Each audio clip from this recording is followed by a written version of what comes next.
और supreme court ने उसको दंड दे दिया, ठीक है, सुप्रीम कोर्ट ने। अब ऐसा होगा ना, ये व्यक्ति क्या लेके जाएगा, अपनी जो पिटीशन है वो लेके जाएगा राष्ट्रपति साहब के पास।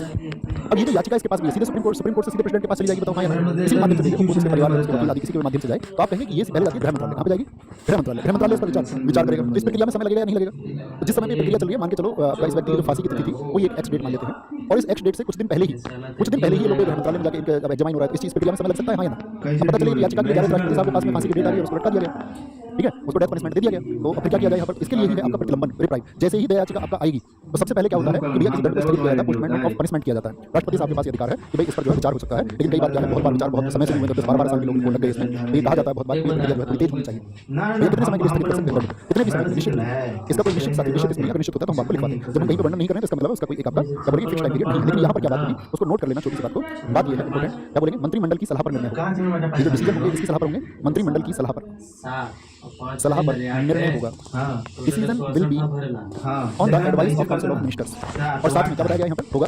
साथ में एक बात बताई गई है कि सलाह को बाध्यकारी बनाया गया है, और ये जो सलाह यहाँ पर होगी इसको राष्ट्रपति साहब को मानना पड़ेगा। सलाह को बाध्यकारी बनाया गया है, लिख सकते हैं। यानी भी अभी तक हमने जाना कि राष्ट्रपति साहब के पास जो है पाँच सकते हैं, कौन-कौन सी पूरी तरह से क्षमा कर सकते हैं, उसका जो सजा की प्रकृति को बदल सकते हैं, सजा की प्रकृति बगैर बदले उसकी सजा को कम कर सकते हैं, विराम लगा सकते हैं, सजा को कम कर दें किसी कारण से, और सजा को टाल दें कुछ अनिश्चित समय के लिए। तो साथ में बोला गया कि ये जो सारे डिसीजन होंगे इनके लिए मंत्रिमंडल की सलाह पर निर्णय होगा, और सलाह को कैसा बनाया गया? बाध्यकारी, यानी बाउंड किया गया, बाध्यकारी बनाया गया। और जब बाध्यकारी बनाया गया तो इसके लिए इंपॉर्टेंट है कि कौन सा संशोधन हुआ था? 42वां संविधान संशोधन हुआ था 1976 में। लेकिन अभी मैंने एक बात आपको बताई थी कि इन्होंने जो सलाह दी थी मंत्रिमंडल ने, और राष्ट्रपति साहब उस सलाह को पुनर्विचार के लिए लौटा सकते हैं या नहीं, कितनी बार पुनर्विचार के लिए लौटा सकते हैं, ये उत्तर मैं आपसे चाहूंगा। अभी मैंने आपको बताया था मंत्रिमंडल की सलाह के लिए, जब हमने मंत्रिपरिषद की आपको बात की कि मंत्रिपरिषद जो नियुक्ति राष्ट्रपति साहब करेंगे, उनके पश्चात करेंगे। तो आप कहेंगे भैया कि वो जो सलाह उसने दी है उसको पुनर्विचार के लिए, रिकंसिडरेशन के लिए आप रिटर्न तो कर सकते हैं, लेकिन ओनली वन टाइम, सिर्फ एक बार। और ये किया गया 44वें संविधान संशोधन 1978 से। कोई दिक्कत?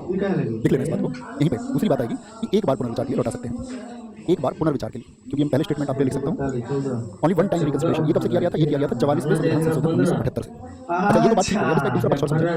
क्या ऐसा नहीं हो सकता जैसे हमने कह दिया मंत्रिमंडल की सलाह पर निर्णय होगा? मेरी बात सुनिए। अब कोई व्यक्ति ऐसा है, जैसे अभी केंद्र में सरकार है, आपका मान के चलो आपका एनडीए गठबंधन की सरकार है, अब कोई एक ऐसा व्यक्ति है जो एनडीए गठबंधन को बहुत सारा डोनेशन देता है, बहुत सारी चैरिटी उनके फंड से बहुत सारा पैसा देता है, मान के चलो वो हर साल 100 करोड़ रुपए देता है, 200 करोड़, 300 करोड़ रुपए देता है। तो जो चैरिटी दे रहा है उस व्यक्ति से कोई क्राइम किया है, तो वो पार्टी का बड़ा मतलब विशेष व्यक्ति है, और उसके बचने से पार्टी की भलाई है, राजनीतिक पार्टी। और राजनीतिक पार्टी तो उसको सुप्रीम कोर्ट तो भाई पक्षपात करेगा नहीं, सुप्रीम कोर्ट ने दे दिया कि राजीव का राज चाहिए। और ऐसे में वो व्यक्ति जो है जिसको राजनीतिक शरण प्राप्त है, तो ऐसा भी कर सकता है कि अपनी दया याचिका भेजेगा गृह मंत्रालय, तो गृह मंत्रालय उसको एक्सेप्ट कर लेगा या नहीं? अगर वो राजनीतिक पकड़ वाला व्यक्ति है, बताइए गृह मंत्रालय उसको एक्सेप्ट करेगा या नहीं? आपकी सामान्य समझ क्या कहती है? आप कहेंगे हाँ जी, बड़ी जल्दी से उस पर कार्रवाई होगी। और ऐसे में राष्ट्रपति साहब को विचार कर ले, और वो ये कहें कि राष्ट्रपति साहब कहते हैं कि भाई नहीं, इसका जो दंड सुप्रीम कोर्ट ने दिया है वो ठीक है। तो पॉसिबिलिटी है ना कि भाई वो जो सलाह यहाँ पर मंत्रिमंडल देगा, अब राष्ट्रपति साहब को तो माननी पड़ेगी वो सलाह, क्योंकि वो व्यक्ति पार्टी विशेष का व्यक्ति है, अब वो उसको बचाना चाह रहे हैं, तो तब क्या होगा? तो यहाँ पर ही एक एक्सेप्शन भी रखा गया है कि राष्ट्रपति सलाह मानने के लिए तो बाध्य है, लेकिन अगर राजनीतिक, धार्मिक और जातिगत तरीके से ऐसा पाया जाता है कि उस व्यक्ति को बचाने का प्रयास है, तब राष्ट्रपति साहब मानने के लिए बाध्य भी नहीं है।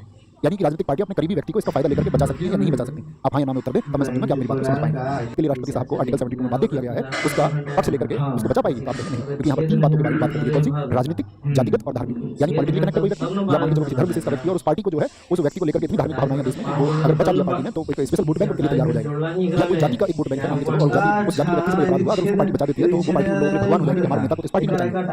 ये तीन कारण हमेशा याद रखें। तो जो निर्णय आया है, यस और नो का जो निर्णय आया है, डिसीजन है, उस डिसीजन को आप रिव्यू नहीं कर सकते, उसकी न्यायिक समीक्षा नहीं होगी। लेकिन दूसरा सब याद रखना, जो प्रक्रिया है, अभी मैंने क्या बताया आपको, ऐसा हो सकता है ना उस व्यक्ति को राजनीतिक लाभों के चलते बचाने का प्रयास हो, या जातिगत लाभों के चलते बचाने का प्रयास हो, या धार्मिक कारणों से बचाने का प्रयास हो, तो राष्ट्रपति साहब ने जो कहा है उसको तो समीक्षा नहीं की जाएगी।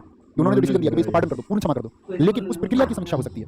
बात समझ पाए? जैसे कि मैं आपसे कह दूं कि आप अब तैयारी नहीं करोगे, तो ये तो मेरा डिसीजन है, यानी इसको तो रिव्यू नहीं किया जाएगा, लेकिन आप तैयारी नहीं करोगे, इसके पीछे मेरा क्या कारण है इसको कहने का? उस प्रक्रिया की समीक्षा तैयारी नहीं करोगे, तो ये तो मेरा डिसीजन हो गया, यानी इसको तो रिव्यू नहीं किया जाएगा, लेकिन आप तैयारी नहीं करोगे, इसके पीछे मेरा क्या कारण है इसको कहने का? उस प्रक्रिया की समीक्षा हो सकती है। यानी कि प्रोसेस को रिव्यू किया जा सकता है, तो अपनी कॉपी में लिखेंगे निर्णय की समीक्षा नहीं हो सकती, लेकिन प्रक्रिया की समीक्षा हो सकती है। यानी कि जो प्रोसीजर है उसको रिव्यू किया जा सकता है, प्रोसीजर कैन बी रिव्यूड। बात क्लियर है? कोई दिक्कत तो नहीं?